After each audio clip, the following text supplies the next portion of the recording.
Génesis 37 y 39. Orándole al Señor, que el Señor nos hable, necesitamos escuchar su voz. Cuando estaba pensando en venir aquí y al estar viéndoos, cantando, escuchando, en el concurso y todo eso, me daba cuenta que solamente hace 10 años yo estaba ahí sentado donde estabais vosotros. Solo hace 10 años, tampoco es hace tanto tiempo. Y me hizo pensar mucho. Yo me crié en esta iglesia, como muchos sabéis. Y me hizo pensar también en aquellos que estaban al lado de mí cuando estaba sentado ahí en los bancos, haciendo todo lo que vosotros estabais haciendo, pero aquellos que desgraciadamente ya no están. Ya no están.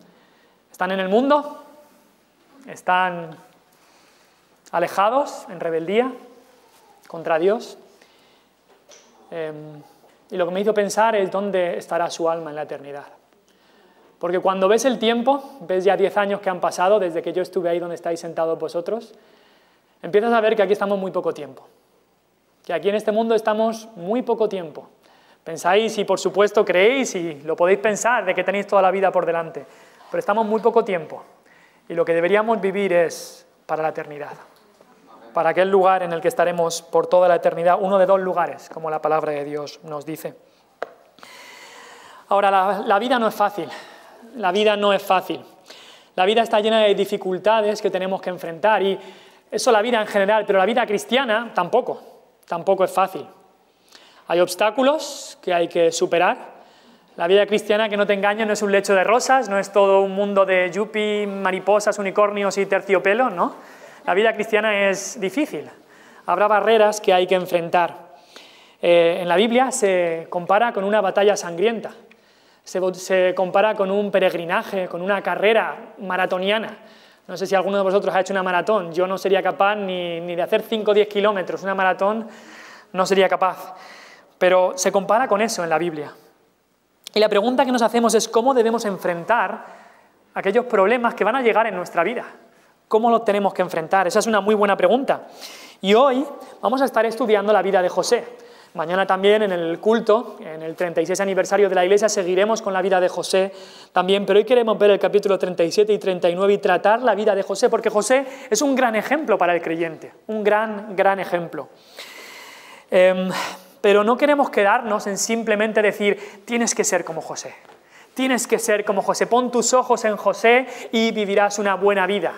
No nos queremos quedar ahí. Vamos a ver que José nos recuerda a otra persona. José es alguien que nos apunta a otra persona, al Señor Jesucristo, en quien sí que tenemos que poner nuestros ojos. José nos recuerda a otra persona mucho más asombrosa en la Biblia, el único mediador, el único salvador de nuestra alma, de los pecadores, el cual es Jesucristo. Y al estudiar todas estas 2 dificultades, principalmente que vamos a estudiar en esta tarde, queremos ver más allá de José. Queremos ponernos esas gafas espirituales y ver que José, su vida y este gran ejemplo nos está apuntando hacia el Señor Jesucristo. Porque el mensaje de la Biblia no es pórtate bien, sé un buen chico, sé una buena chica. No, ese no es el mensaje de la Biblia. El mensaje de la Biblia es que no puedes portarte bien, ni quieres portarte bien. El mensaje de la Biblia es que somos pecadores y es Jesucristo que vino para salvar a pecadores. Ese es el mensaje que tiene la Biblia, que Cristo vino para salvar a pecadores y es solo a través de venir a Cristo, a través de poner los ojos en Él, el autor y consumador de nuestra fe, que podemos entonces ser cambiados, ser transformados, ser eso es una nueva criatura, solamente a través de Él. El mensaje que vamos a hablar en el día de hoy no es simplemente sé como José. El mensaje es ven a Cristo, mira a Cristo, pon tus ojos en Cristo, tan lleno de gracia y amor. Y lo terrenal, todo esto que ves, los problemas, dificultades que surgen, sin valor será a la luz del glorioso Señor. Ese es el mensaje del Evangelio.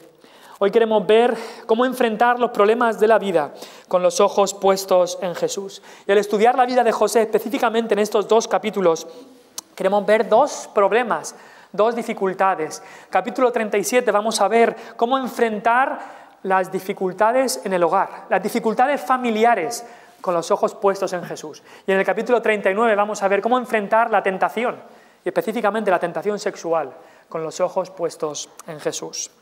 Pero antes que nada vamos a orar, vamos a pedirle al Señor que nos ayude.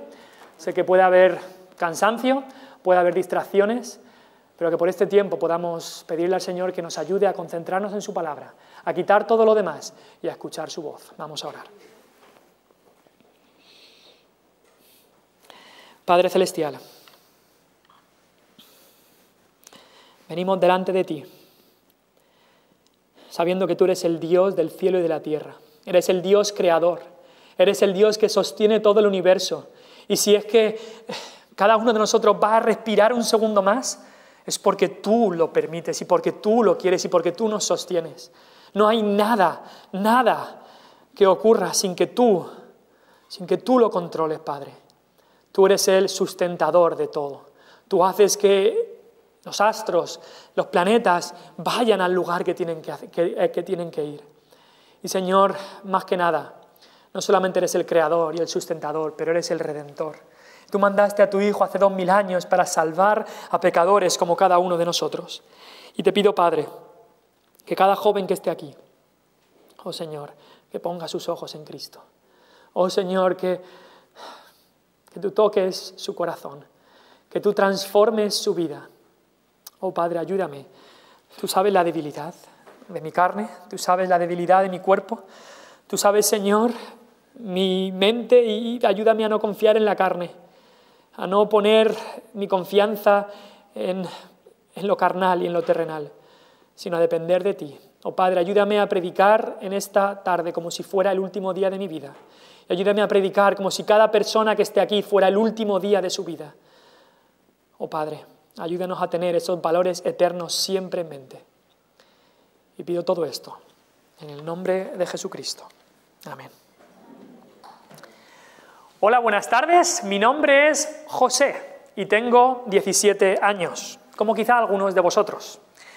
Os voy a contar un poco de mi familia. Vengo de una familia cristiana, somos parte del pueblo de Dios. Mi bisabuelo se llamaba Abraham, mi abuelo se llamaba Isaac y mi padre se llama Jacob.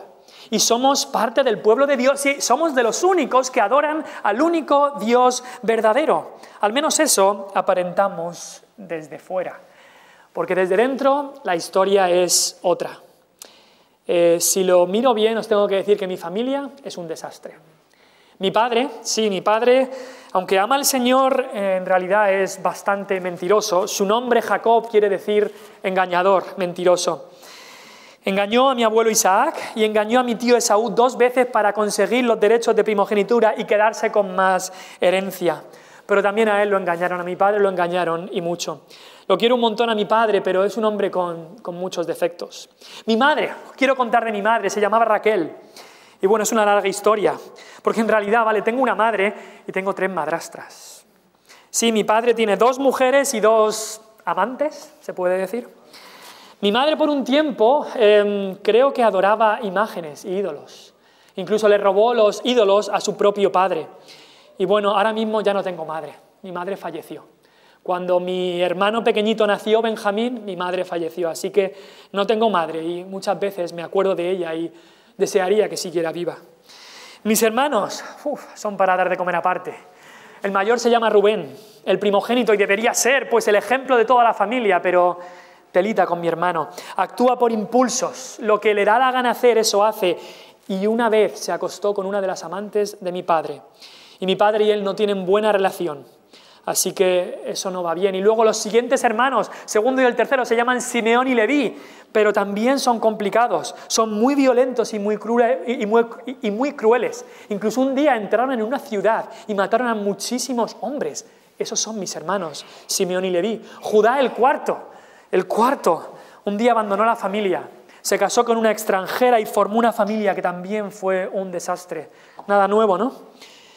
Y también es un hombre bastante inmoral y en realidad todos mis hermanos tienen muy mala fama donde vivimos. Es verdad, somos ricos, somos una familia un poco extraña, vamos acampando de un sitio a otro, pero por aquí no se habla muy bien de nuestra familia.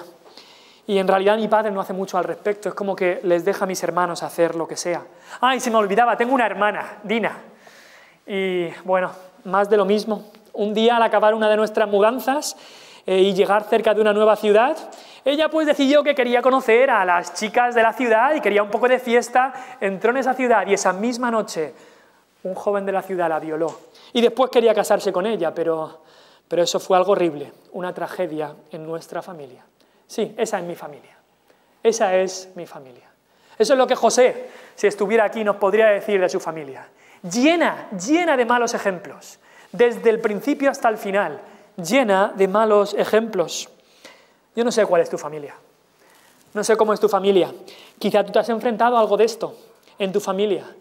Sabemos que en el país en el que vivimos llenos y rodeados de familias desestructuradas, de padres divorciados, de peleas en casa, padres abusivos.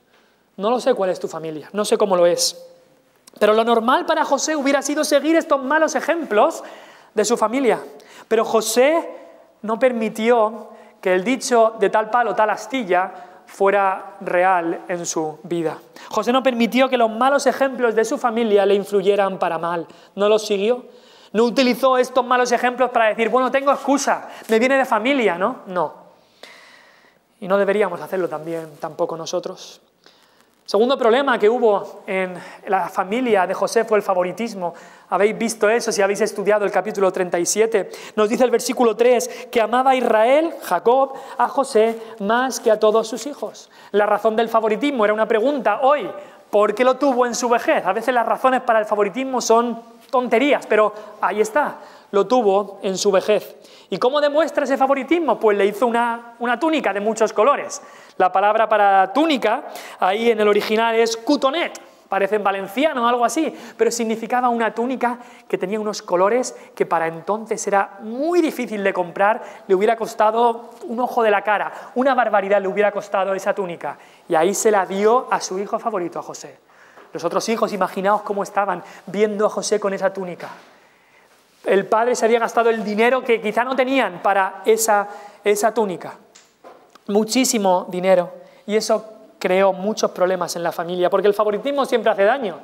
Quizá tú tienes un profesor de instituto que tiene un alumno favorito y no importa lo que tú haces, el alumno favorito siempre se lleva la mejor nota.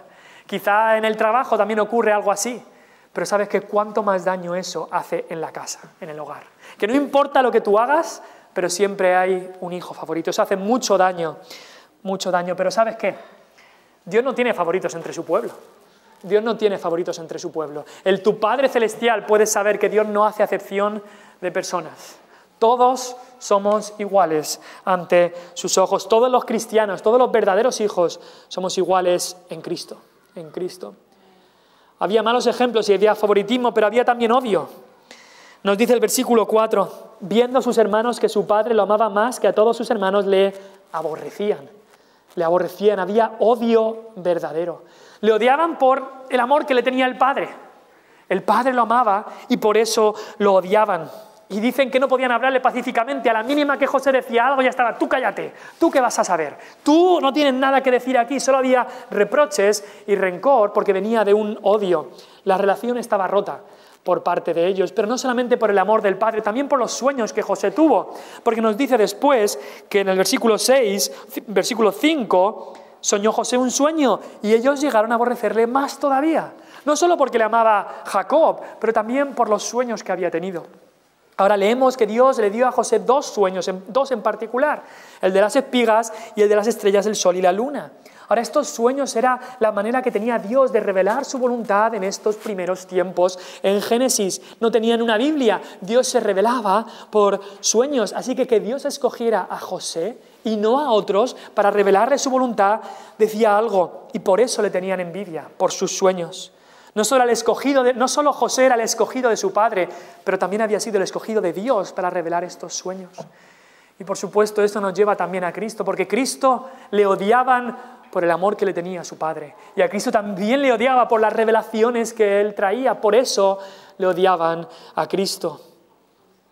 Había mucho odio en la familia de José, como lo hubo también y contra Cristo. Y no solamente hubo todo este odio, favoritismo, etcétera, vemos también que hubo maltrato. El versículo 18 al 28 vemos este maltrato. ¿Os sabéis la historia ya? ¿La habéis estudiado? Sus hermanos se burlan de él. Conforme llega José le dicen, aquí está el soñador. Ya le habían puesto un mote, ¿no? Ya le llamaban el soñador. No podían ni tratarle por su nombre, le llamaban el soñador. Y planean asesinarlo, asesinar a su propio hermano. Así de lejos puede llegar el odio. Algo así de fuerte no empieza de un momento a otro. Empieza con un enfado, simplemente. El enfado que se deja ahí llega a crear resentimiento. Ese resentimiento crea amargura. Esa amargura crea ya enemistad. Esa enemistad crea rencor. Y al final el rencor lleva a venganza y a deseos de matar y deseos de que alguien esté muerto. Cuidado con un simple enfado porque puede llegar muy lejos. Le quitan su túnica, versículo 23. Aquel regalo que tenía del padre, aquella túnica que era su única propiedad, se la roban, se la quitan, lo maltratan, le echan a un pozo que no tenía agua, con lo cual al caer seguramente se hizo bastante daño. Y vemos incluso la insensibilidad que tienen, como alguno ha respondido aquí. Mientras su hermano está clamando, y sabemos por otros textos que José estaba llorando y clamando, ¡sacadme de aquí, sacadme de aquí! Sus hermanos, ¿qué hacen? ¡Ay, remordimientos! No, se sientan a comer pan. Se sientan a almorzar, como si nada, porque su deseo se ha cumplido, su deseo de ese odio y ese maltrato se ha cumplido. Y al final incluso lo venden, porque bueno, ya que nos vamos a cargar a nuestro hermano, vamos a sacar algo de dinero. Así de duro era su corazón contra José. Y lo venden, sacan dinero por él, lo venden por 20 piezas de plata e incluso mienten sobre él. Cuando vuelven a casa, hacen todo esto de manchar su túnica de sangre para mentir sobre él y al final lo separan de su padre. José tuvo que separarse de la persona que más amaba en este mundo, su padre, y también de su hermano Benjamín. Imagina esas horas viajando a Egipto.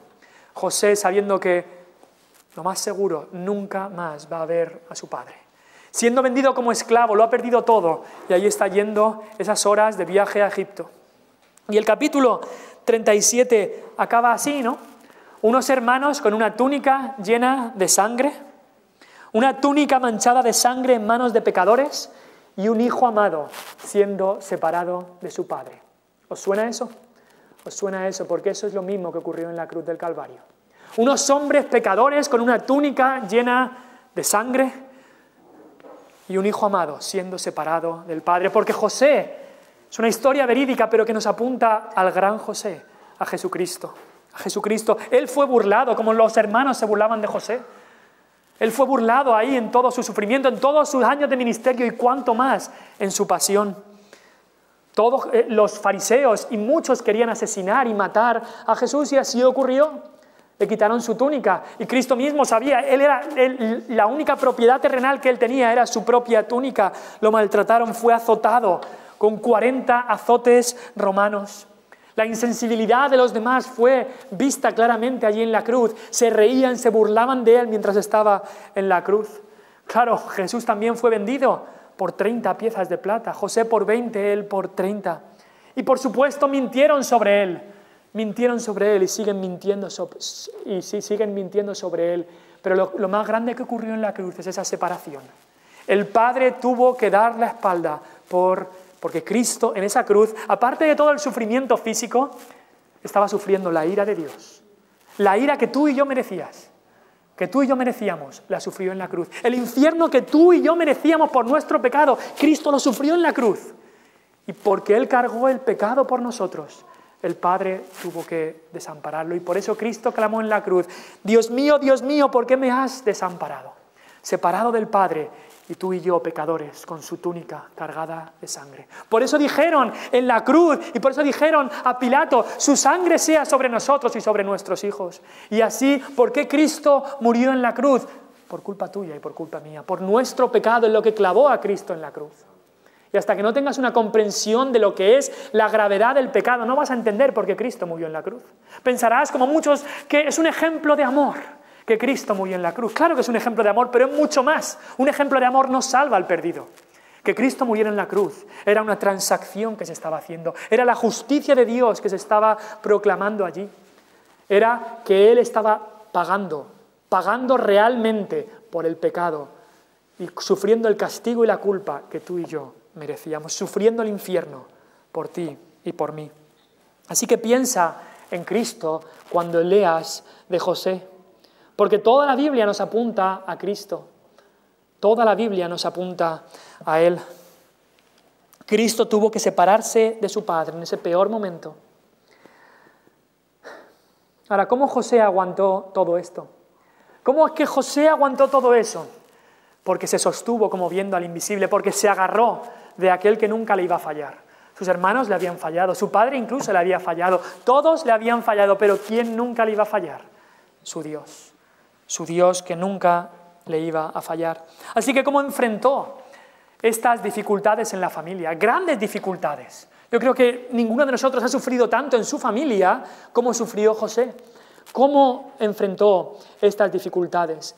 Pues en la vida de José vemos que hubo una verdadera confianza total en el Dios invisible. Su confianza estaba puesta en Dios aún con todo el maltrato que había sufrido.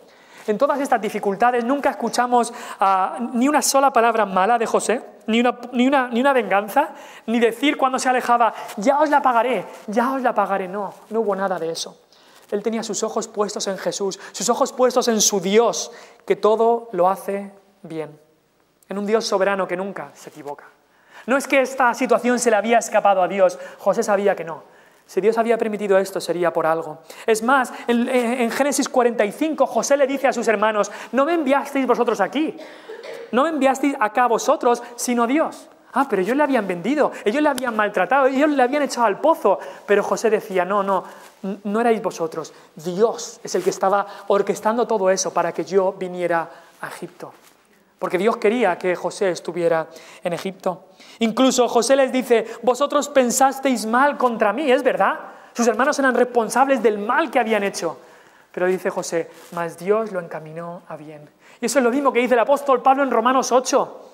Es lo mismo, porque todas las cosas ayudan a bien a los que aman a Dios, a los que conforme a su propósito son llamados. Quizás tú te has preguntado, te has hecho 1000 preguntas, Señor, ¿por qué ha pasado esto en mi familia? ¿Por qué mis padres son como son? ¿Por qué mi madre o mi padre no ama al Señor? ¿Por qué mi familia es tan rara y anticuada? ¿Por qué mi padre ha sido tan mal ejemplo para nosotros? ¿Por qué mi padre y mi madre no tienen una buena relación? Siempre se están peleando. ¿Por qué mi madre ha muerto? Quizás José se hizo esa pregunta.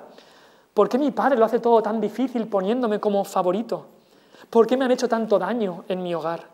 ¿Por qué mis hermanos me odian? ¿Por qué es que he sido maltratado por ellos?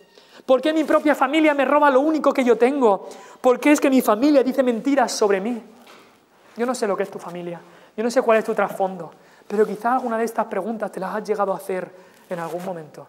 José puso su confianza en Dios, sabiendo, este es el hogar en el que el Dios que todo lo controla me ha puesto. Yo le voy a seguir a Él. Yo confío en mi Dios, en el lugar en el que Él me ha puesto. Señor, tú lo sabes, diría José, tú lo has hecho así. Tú tienes un plan perfecto, confío en ti, acepto tu plan. Tú me has puesto en este hogar por una razón. Hágase tu voluntad, como en el cielo, así también en la tierra. Me guste o no me guste, hágase tu voluntad, aunque sea difícil. Tú me probarás, como dijo Job, y saldré como oro. La confianza de José la vemos en toda la vida de José. Pero también vemos una gran humildad. Una gran humildad. José fue un joven humilde. Aun siendo el favorito, no pedía de sus derechos, no reclamaba sus derechos. Nunca dijo, yo no merezco lo que me ha tocado vivir. Yo no merezco esto. Vivimos en una sociedad que todos pensamos que merecemos tanto. Yo me merezco tal. Y cuando nos pasa algo malo, yo no me merezco esto. Es una sociedad orgullosa en la que vivimos. Una sociedad que prima el orgullo y aborrece la humildad, justo lo contrario de lo que habla la palabra de Dios. ¿Qué es la verdadera humildad? No es decir, yo no valgo para nada, no puedo hacer nada. No, la verdadera humildad es olvidarse de uno mismo para servir y amar a Dios y a los demás. Haya pues en vosotros, dice Filipenses, este sentir que hubo también en Cristo Jesús, el cual siendo en forma de Dios, siendo igual a Dios, no estimó el ser igual a Dios como cosa a que aferrarse, sino que se despojó a sí mismo, haciéndose obediente hasta la muerte y muerte de cruz. Si Cristo, el Rey de Reyes, se hizo humilde, ¿cómo tú y yo, criaturas pequeñas y pecadoras, cómo no vamos a ser humildes? No tenemos ninguna excusa. En José hubo verdadera humildad, hubo verdadera confianza y hubo obediencia. Hubo obediencia. Mira conmigo el versículo 13. Y dijo Israel a José, tus hermanos apacientan las ovejas en Siquem, ven y te enviaré a ellos. Y él respondió, heme aquí. Heme aquí. Su padre lo mandó a una tarea muy complicada, en busca de sus hermanos que le odiaban. Y él fue. La Biblia dice, honra a tu padre y a tu madre. Es el quinto mandamiento, primer mandamiento con promesa. Efesios 6 nos dice, hijos, obedeced en el Señor a vuestros padres, porque esto es justo. ¿Y cuánto más debes obedecer mientras vivas en casa de tus padres? Debes honrarles toda la vida, pero obediencia debe ser hecha siempre mientras vivas en casa de tus padres. Les debes total obediencia. Ah, pero ya tengo 17 años, los que tenía José, exactamente. Debes obediencia a tus padres. ¡Ay, ya tengo que decidir por mí mismo! Debes obediencia a tus padres. Pero es que lo que mi padre me va a hacer me va a meter en problemas. José dijo, heme aquí. Y es la actividad que le metió en grandes problemas, porque estuvo a punto de morir por obedecer a su padre. ¿No ocurrió eso también con Cristo? Él obedeció al Padre, vino a esta tierra y murió y dio su vida. Sus hermanos sí que le mataron. Los hermanos de José no mataron a José, pero sus hermanos de Cristo, los suyos no le recibieron. Lo mataron. Pero él aún así obedeció al Padre. Mira lo que Jacob le mandó hacer a José. Casi matan a José, pero más que nada mira a Cristo. Mira a Cristo, al que el Padre envió a este mundo malvado a buscar a sus hermanos, aquel que fue obediente hasta la muerte y muerte de cruz. Y Cristo es el supremo ejemplo de obediencia a su Padre. ¿Qué vas a decir tú? ¿Dirás, heme aquí? ¿Dirás, heme aquí al Señor? ¿Dirás, heme aquí a la palabra? ¿E incluso mostrarás esto obedeciendo a tus padres? Así empieza la obediencia. Es muy fácil venir, yo digo, heme aquí al Señor, pero luego en casa hago lo que me da la gana. Yo no tengo que obedecer a mis padres. No, empieza en casa. Empieza en casa y luego dile al Señor, heme aquí en todo lo que Él te diga. Yo no sé lo que tú has sufrido. Quizás has sufrido lo que sufrió José. Quizás has tenido que enfrentar todas estas dificultades en el hogar o algunas de ellas, o quizás no. No lo sé, pero de cualquier manera necesitas poner los ojos en Cristo. Es la única manera que vas a poder superar esta barrera, superar este problema, esta dificultad de un hogar con dificultades. Superar esta barrera es la única manera mirando a Cristo. Mirando a Cristo tú puedes enfrentar un hogar con dificultades de una manera que agrada a Dios. Si no, si piensas que tú puedes en ti mismo, si piensas que, bueno, si me enseñaron eso o si he visto eso, lo voy a repetir. Si pones tu vista en los hombres, José no puso su vista ni en aquellos que tenía al lado, puso su vista y sus ojos en el Señor, en el Señor. Y así tenemos que hacer nosotros. Una familia con muchas dificultades, pero José enfrentó todo esto con sus ojos puestos en aquel que nunca le iba a fallar. Pero vayamos al capítulo 39. Porque no solamente José enfrentó estas dificultades en el hogar con los ojos en Jesús, vemos también que José enfrentó la tentación con los ojos en Jesús. Es la única manera de salir victorioso de todas estas pruebas y estos problemas, los ojos puestos en Jesús. Una de las más grandes, si no la más grande prueba de la vida de José la encontramos en el capítulo 39. Él llega a Egipto, como habéis estudiado, es vendido a Potifar, capitán de la guardia de Faraón, y allí él trabaja y es puesto incluso como mayordomo, pero tuvo que enfrentar una gran prueba, un gran problema, la tentación. Y hoy vamos a hablar, ahora queremos acabar hablando de la tentación específicamente, la tentación sexual que tuvo que enfrentar José. Dios prueba aquí a José y Dios permite esta tentación. Dios no tienta a nadie ni él es tentado por el mal, pero Dios sí que permite la tentación. Dios la permite. Es Satanás el que viene con la tentación, pero Dios permite. Satanás no se mueve ni un milímetro que Dios no le permita hacer.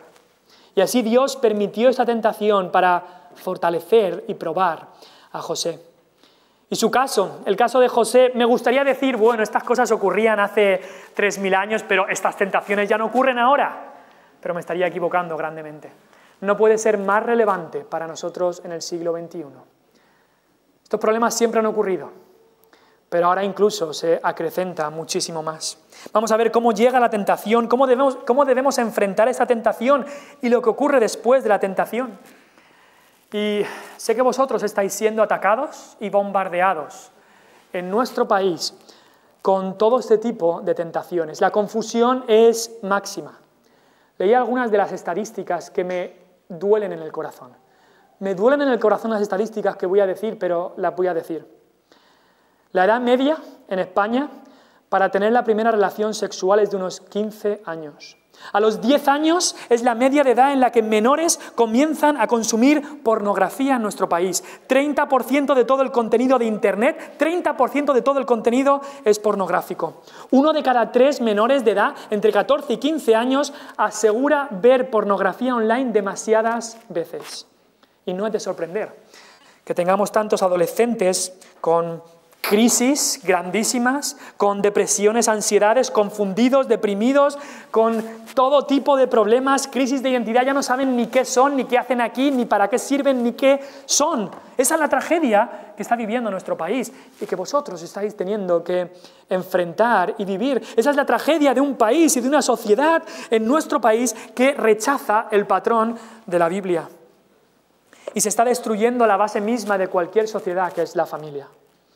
Ahora, la tentación viene, tentación sexual viene, y a veces diariamente. ¿Cómo enfrentarla? ¿Cómo vencerla? Pues la única manera de vencer todo tipo de tentación es, como hemos dicho antes, poner los ojos en Cristo. Poner toda nuestra confianza en Él, estar mirándole a Él cada día, mantener una relación cercana con Él. Porque ¿sabes qué? Cristo fue tentado. Cristo fue tentado en todo según nuestra semejanza. Él sabe la tentación que tú estás pasando. Cristo fue tentado en todo según nuestra semejanza, pero sin pecado. Hay un pero, por supuesto, pero sin pecado. Hebreos 2:18 nos dice, por cuanto Él mismo padeció siendo tentado, es poderoso para socorrer a los que son tentados. Él es poderoso para socorrer a los que son tentados. Cristo sabe por lo que estás pasando. Y es solamente en Él que tú puedes tener la victoria contra la tentación. ¿Por qué Él obtuvo esa victoria contra la tentación? Sabemos esos 40 días que Él pasó en el desierto siendo tentado por el diablo y venció en todo. ¿Sabes que cuando el diablo nos tienta a nosotros, hay un infiltrado en nuestra vida, en nuestro corazón, hay un infiltrado del diablo en nosotros, que es nuestra carne? Es como cuando un país ataca a otro y hay algún espía ahí dentro, hay algún infiltrado. Cuando Satanás nos tienta, hay un infiltrado en nosotros que quiere hacer la voluntad de Satanás. Es nuestra carne que está en nosotros. Ahora, cuando Cristo fue tentado, su tentación fue totalmente real, pero el diablo no tenía nada en Él. No había ningún infiltrado en Cristo. Y Él es el que nos puede dar la victoria contra la tentación. Ahora, ¿cómo llega la tentación? Vamos a ver el ejemplo de José.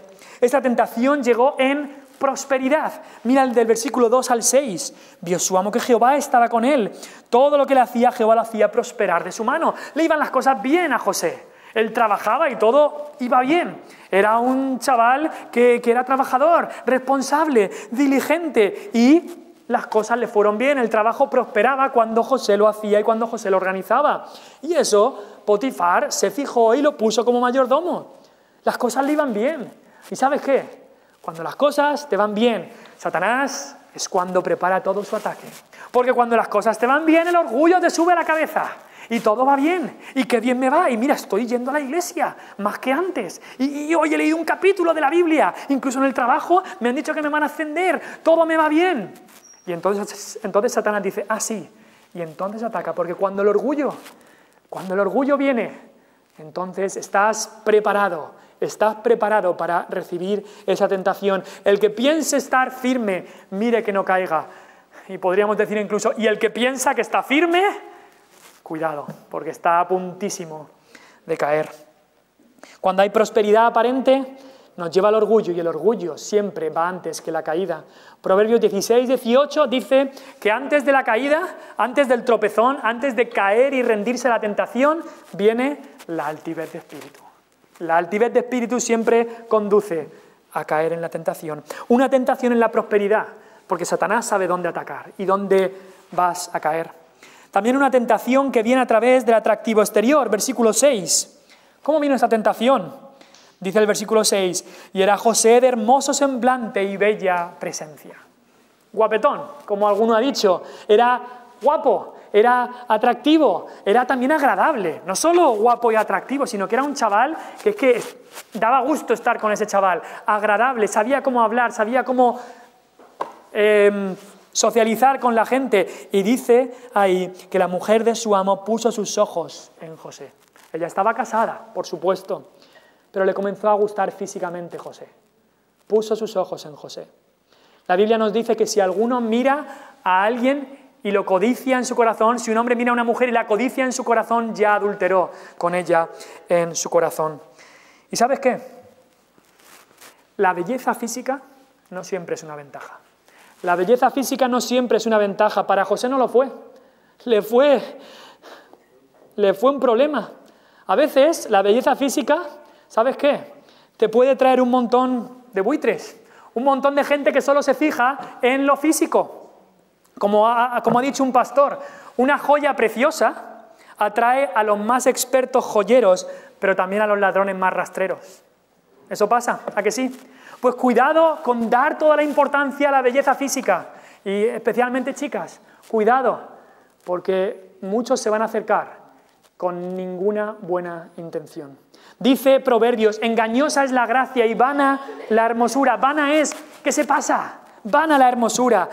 El temor del Señor. La mujer que teme al Señor, esa será alabada. Cuidado, chica, con pensar solo en la belleza exterior y cuidado, chico, con fijarte solo en la belleza exterior. Eso se pasa. Vivamos vidas pensando en la eternidad y no pensando en lo terrenal. Y lo terrenal sin valor será a la luz del glorioso Señor. Pon tus ojos en Cristo. Esta fue una tentación que vino a través del atractivo exterior de José y fue una tentación directa. La mujer de Potifar no se anduvo con rodeos. Le dijo, duerme conmigo. Básicamente le dijo, acuéstate conmigo, tengamos relaciones sexuales juntos. Satanás seguramente puso muchos pensamientos en la mente de José. Quizá Satanás puso pensamientos como, hombre, ya tienes 27 años y aún no has tenido relaciones, qué fracasado, ¿no? Aquí tienes tu oportunidad. O quizá ella es tu jefa, tienes que hacer lo que te dice si no estás desobedeciendo. O quizás pensó algo como, esta es una buena oportunidad para subir en la escala social y que se cumpla tu sueño de ser grande en Egipto. O quizá el pensamiento de, será solo una noche y ya está. Solo una noche y ya está. Quizá el pensamiento fue, José, Dios te está premiando por tantos años de trabajo. O quizá el pensamiento fue, no pasa nada. Si Dios en su gracia es tan bueno que te perdona. Lo haces y te perdona. Ya está, no pasa nada, ¿no? Quizá el pensamiento fue, José, te mereces un poco de placer después de tanto sufrimiento. No sé el pensamiento cómo fue, pero joven, no escuches al tentador. Joven, te lo digo, por favor, no escuches al tentador.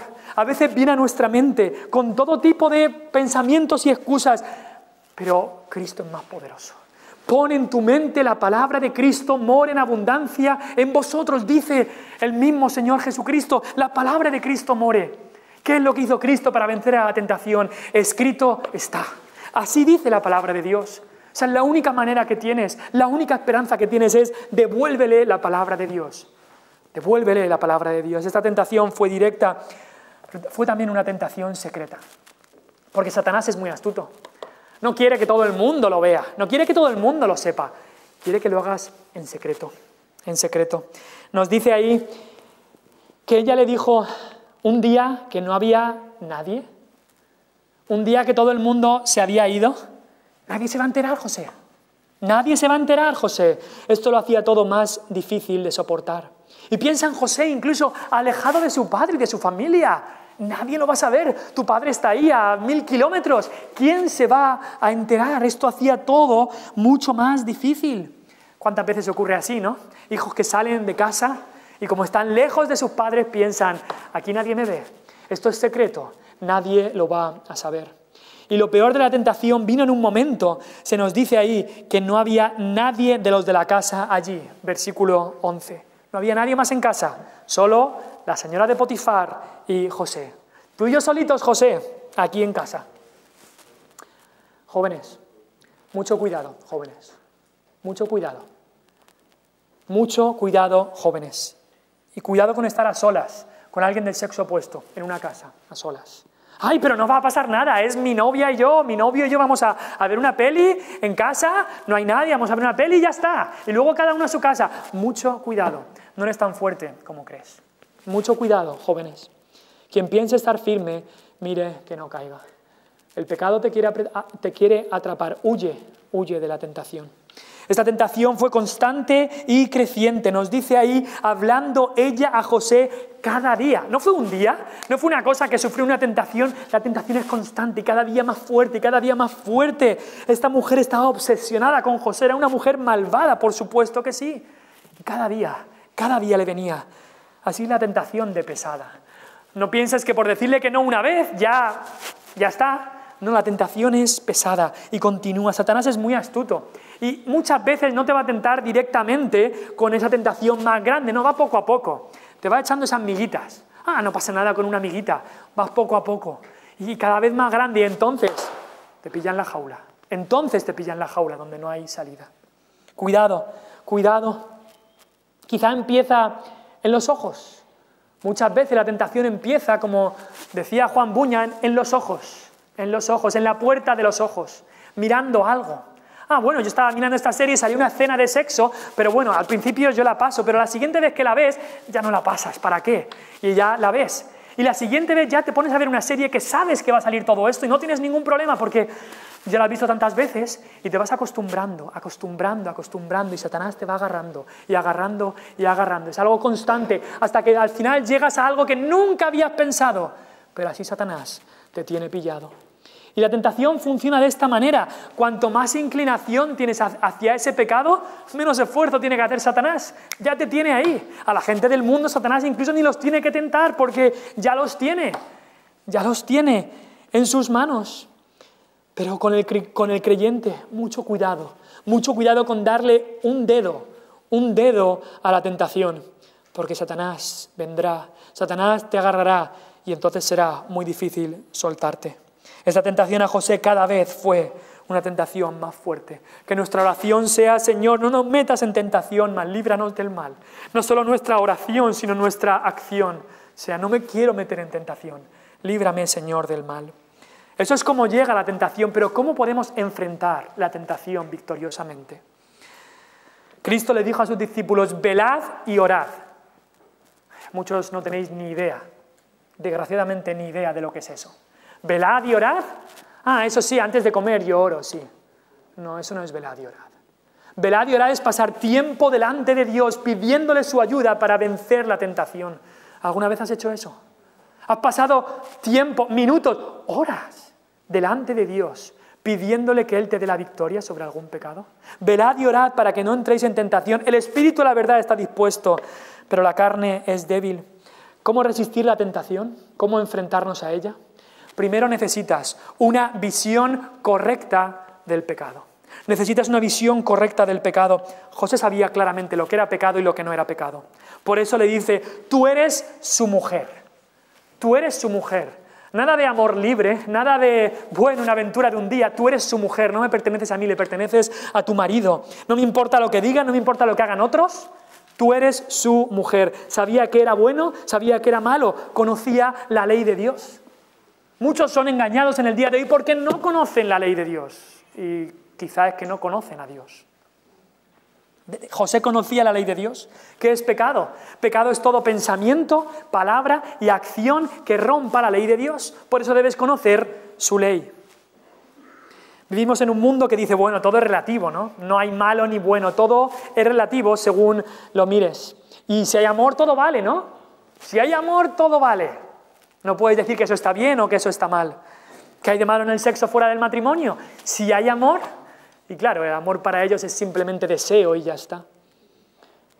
Es más, muchos dicen el matrimonio no es necesario. Pero José sabía lo que era correcto, lo que era bueno y lo que era malo. Y no me importa que el mundo lo llame como quiera. Dios es el que establece qué es pecado y qué no es pecado. Y las relaciones sexuales y cualquier placer sexual fuera del matrimonio entre un hombre y una mujer son pecado. Te lo voy a repetir por si no lo has oído nunca.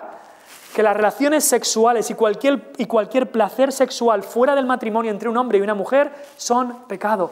Así de claro nos lo deja la palabra de Dios. Y no me importa que el mundo lo llame experimentar con tu cuerpo, la Biblia dice que es pecado.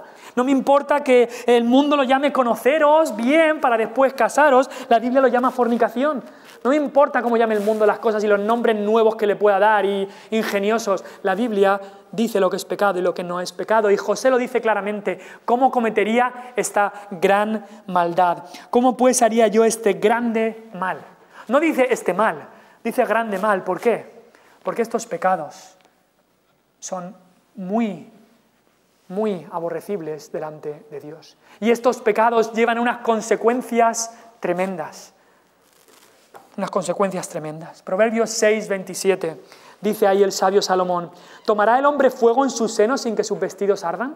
¿Te piensas que puedes coger unas ascuas de fuego y ponértelas cerca y vas a estar bien? No, no vas a poder. No, te vas a quemar, por supuesto que te vas a quemar. Proverbios 6:32 dice: mas el que comete adulterio es falto de entendimiento, corrompe su alma el que tal hace. Estás corrompiendo tu alma. Estás corrompiendo tu alma. José tenía claro, tenía una visión correcta del pecado, pero también José tenía una visión centrada en Cristo, centrada en su Señor. José sabía que Dios estaba presente y que el pecado no sería solamente contra hombres o contra mujeres, que el pecado sería en contra de Dios. Y eso es lo que nos falta.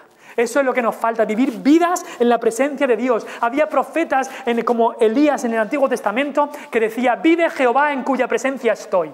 Vivía cada día como si Dios estuviera ahí, delante suya. Porque es que cada pecado que haces, lo haces en la cara de Dios. Así es el pecado. Es una acción en contra de la ley de Dios en la cara de Dios. Eso es lo que es el pecado, en su cara. Y él sabía que Dios estaba presente y por eso dice: y pecaría contra Dios. No dice solo y pecaría contra mi jefe o pecaría contra ti. No, pecaría contra Dios. Eso es lo que es más serio del pecado. Porque si alguien peca contra un hombre, bueno, todos pecamos, nada, no pasa nada, ¿no? Tú has pecado contra mí, yo peco contra ti. Pero si alguien peca contra Dios, ¿qué vas a hacer? Porque Dios no ha pecado nunca. Si alguien peca contra Dios, contra el que es santo, santo, santo, está en graves problemas. Y por eso ese problema solo se soluciona con la cruz de Cristo y con su muerte por pecadores. Él no perdía nunca la conciencia de vivir en la presencia de Dios. Por eso nos dice también varias veces que Jehová estaba con él. Él vivía en la presencia del Señor. El mismo David, en su pecado con Betsabé, dice: Señor, contra ti solo he pecado y he hecho lo malo delante de tus ojos. Tú has visto todo esto, Señor. José vivía con los ojos puestos en su Dios constantemente. Puestos los ojos en Jesús. Lo estamos repitiendo una y otra vez porque es la única manera que tú puedas vencer este pecado. El puritano Juan Owen dice: enfréntate a la tentación replicándole con pensamientos de fe en la cruz de Cristo. Así la hundirás. Si no quieres entrar en ella, no entables discusiones ni debates. Dile: Cristo murió por mí, se entregó por pecados como estos.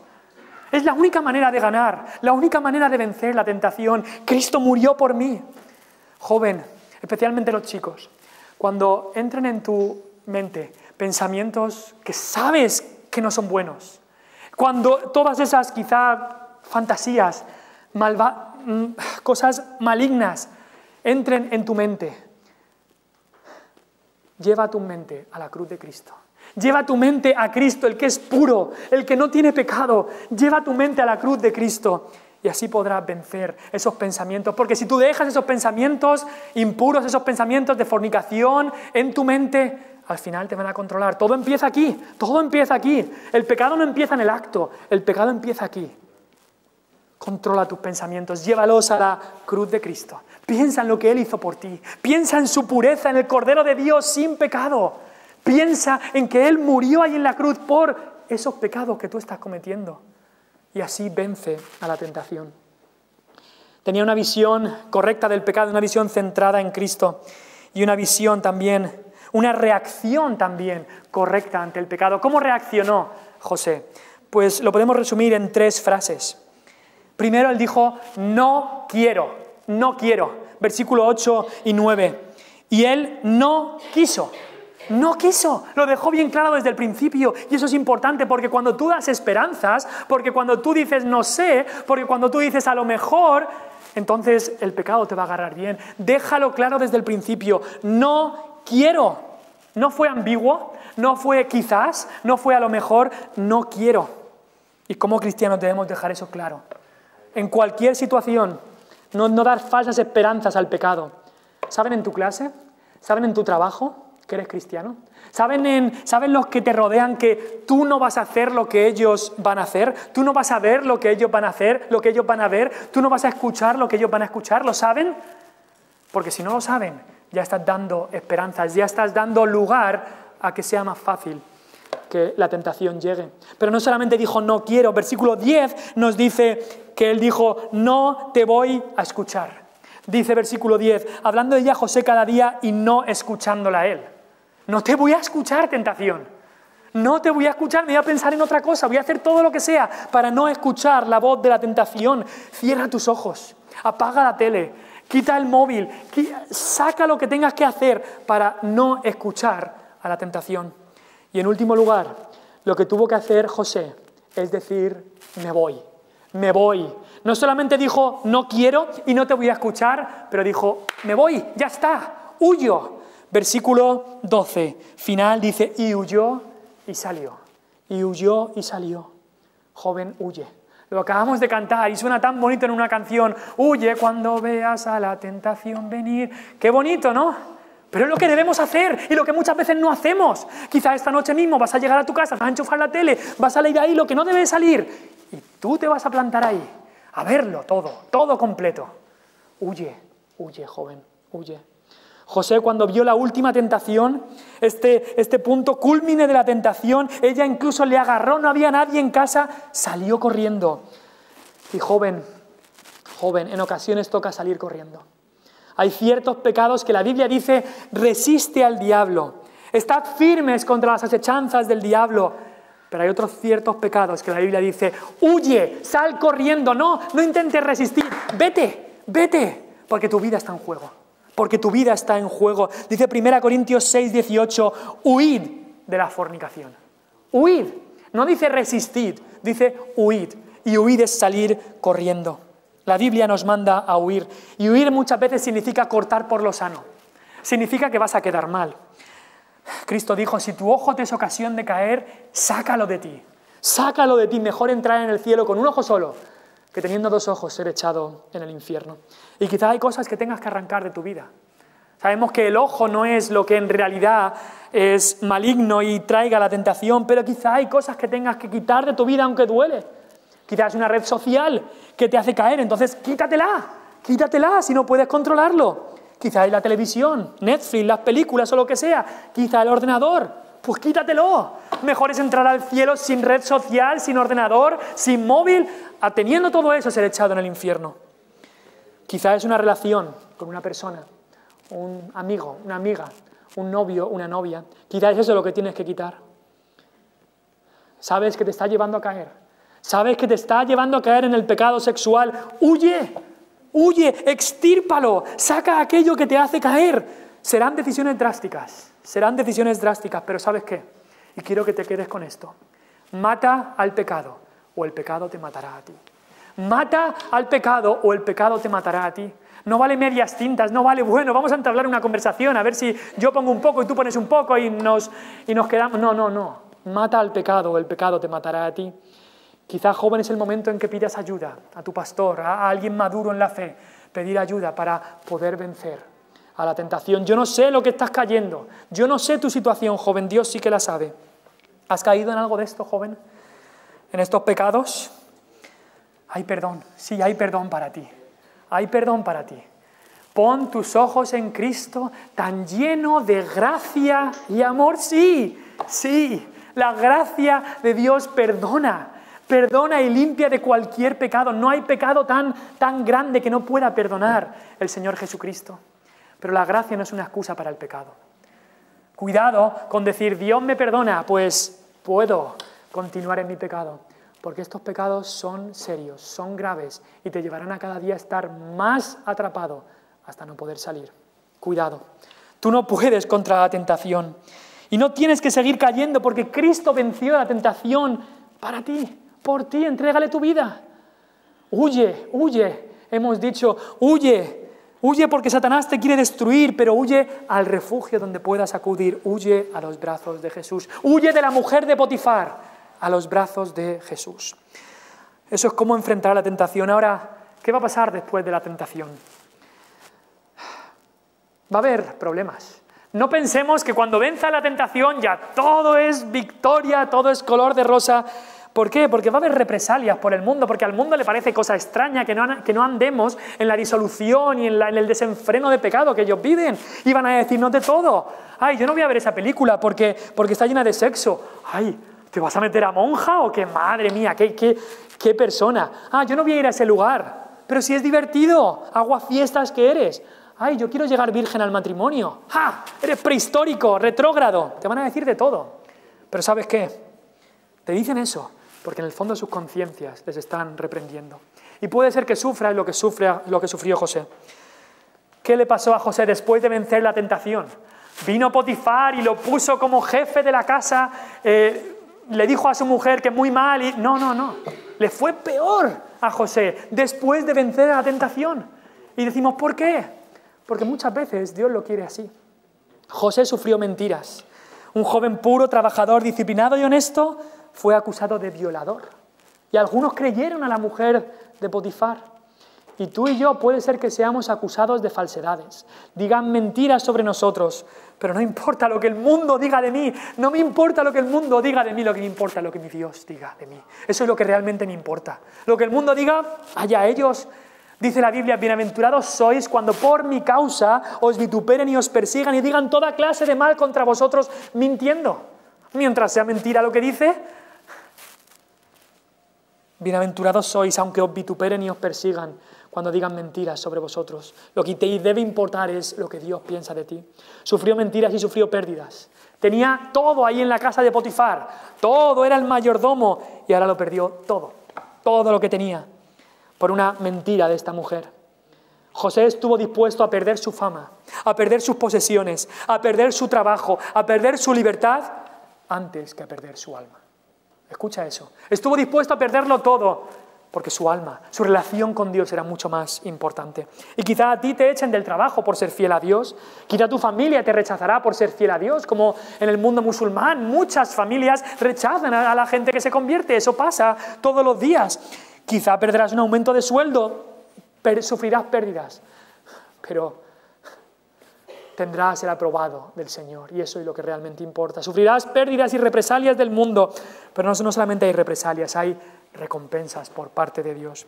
Porque dice Santiago 1:12, que lo tenéis aquí, bienaventurado el varón que soporta la tentación, porque cuando haya resistido la prueba, recibirá la corona de vida que Dios ha prometido a los que le aman. José tenía una buena conciencia. ¿Qué recompensa más grande es tener una buena conciencia? Muchas veces no le damos importancia a lo que es tener una buena conciencia, pero te aseguro que alguien que se guarda puro para el matrimonio va a tener una buena conciencia. Si tú no te guardas puro para el matrimonio, tendrás una mala conciencia. Jóvenes, eso es algo precioso que debes guardar. Tu virginidad, tu cuerpo, para la persona que Dios tiene preparado para que sea tu esposo o tu esposa. José después se casó y pudo entrar en esta relación de pacto matrimonial con una buena conciencia. Pero no solamente tenía una buena conciencia, José tuvo la presencia de Dios. Nos dice el versículo 21, Jehová estaba con él. Jehová estaba con él. El texto no hubiera dicho eso si José hubiera caído en el pecado, se hubiera revolcado en el fango, no hubiera dicho eso. Porque Dios no habita con el corazón no arrepentido. Dios no habita con aquellos que continúan en el pecado. Es más, aquellos que perseveran en el pecado y practican el pecado, la Biblia nos dice, no son de Dios. No son. No son. No nos consolemos diciendo, Jesús está a mi lado. Puedo hacer lo que sea. ¿Por qué? Porque solo no estoy, Jesús está a mi lado. No. Jesús no va a habitar con aquellos que practican el pecado sin arrepentirse. No, el cristiano peca, sí, pero se arrepiente, pero el cristiano no practica el pecado, porque si de verdad sois de Cristo, sois nueva criatura, las cosas viejas pasaron, aquí todas son hechas nuevas. Él tuvo la presencia de Dios. Ahora, jóvenes, La mujer de Potifar no se ha ido, no se ha ido, sigue presente, sigue estando por tu vida, por nuestras vidas. En esos vídeos y bailes sensuales que puedes ver en el TikTok, ahí está la mujer de Potifar, tentándote, cada día. En las películas que quizá vayas a ver esta noche, ahí muchas veces saldrá la mujer de Potifar tentándote, para que veas eso, para que disfrutes en tu mente con aquello que es pecado. En tu ordenador cuando no hay nadie en casa, ahí está la mujer de Potifar. Incluso en ese amigo, amiga, vecino, vecina, ese novio, novia, que sabes que no es la voluntad de Dios, que te está tentando a ese pecado que sabes que no debes cometer, ahí está también la mujer de Potifar. Sigue insistiendo, incluso a veces te coge por la ropa para que caigas en ese pecado. Huye, huye de los brazos de la mujer de Potifar a los brazos de Jesús. La Biblia dice, absteneos de todos los deseos carnales que batallan contra el alma. Quiero que pienses en la eternidad. Hemos empezado con eso y quiero acabar con eso. Porque un día cada uno de nosotros, y quizás será antes, más antes que después, cada uno de nosotros vamos a estar en la presencia de Dios. Cada uno de nosotros vamos a estar delante del trono de aquel que es altísimo. Esto no es una utopía, esto es real. Cada uno de nosotros estará delante del trono de Dios. ¿Te imaginas que por unos minutos de placer tengas aquí una vida de remordimiento y una eternidad de condenación en el infierno? ¿Te imaginas? ¿Te imaginas? Joven, la mujer de Potifar sigue suelta hoy en día, más suelta que nunca. Quiere que caigas en sus brazos. Pero recuerda, Cristo venció la tentación. Huye, huye de la tentación, huye de la mujer de Potifar a los brazos de Jesús. Joven, estoy orando por tu alma. Joven, he estado orando por cada uno de vosotros. No os conozco por nombre, a muchos de vosotros. He estado orando por cada uno de vosotros. ¿Por qué? Porque como empecé diciendo, hace 10 años yo estaba ahí sentado. Y muchos que estaban al lado de mí, ahora no están. Ahora están en el mundo, revolcándose con la mujer de Potifar. Revolcándose en todo tipo de pecados. Y eso demuestra que un día su alma, si no hay arrepentimiento, un día su alma tendrá que sufrir el infierno por toda la eternidad. Esto es serio, jóvenes. Esto es serio. El más sabio del mundo, llamado Salomón, hablando de este pecado, dijo, camino, hablando de aquel que va y cae en este pecado, dice, camino al Seol es su casa que conduce a las cámaras de la muerte. De ese vídeo que estás viendo, de esa habitación que vas a cometer ese pecado, de ese mensaje que te dice, no hay nadie en casa, puedes venir ahora. Toda esa habitación, que tú te piensas que lo que encontrarás ahí será placer, hay un túnel invisible que no ves, que te llevará directo a las cámaras de la muerte, como dice Proverbios aquí. Esto es serio, jóvenes, esto es serio. Absteneos de los deseos carnales que batallan contra el alma. Mata al pecado, o el pecado te matará a ti. Quizá en tu vida ha habido derrota tras derrota, porque quizá no conoces a Dios. Quizá tienes una religión, la religión de tus padres, la religión evangélica, y vienes y asistes y crees en Dios. Claro, yo creo en Dios. Los demonios creen en Dios y tiemblan. Date cuenta de eso. Quizá lo que tienes es simplemente una serie de actos que haces. Yo voy el domingo a la iglesia, yo leo mi Biblia una vez a la semana o una vez al mes, no me acuerdo. Yo hago esto, yo hago lo otro y Dios me tiene que recompensar. Pero no conoces a Dios, no tienes una relación cercana con Él. Cuidado, cuidado, que no te conventas a ti mismo de algo que no es una realidad. ¿Estás en Cristo? ¿Has nacido de nuevo? ¿Has creído en aquel que es el único que te puede salvar de tus pecados y que te puede dar victoria contra el pecado? Porque te aseguro, si no tienes a Cristo como tu único Salvador, si no acudes a Él, si no pones tus ojos en Cristo, imposible que ventas contra la tentación. Imposible. Joven, piensa en estas cosas. Piensa en estas cosas. Vamos al Señor en oración.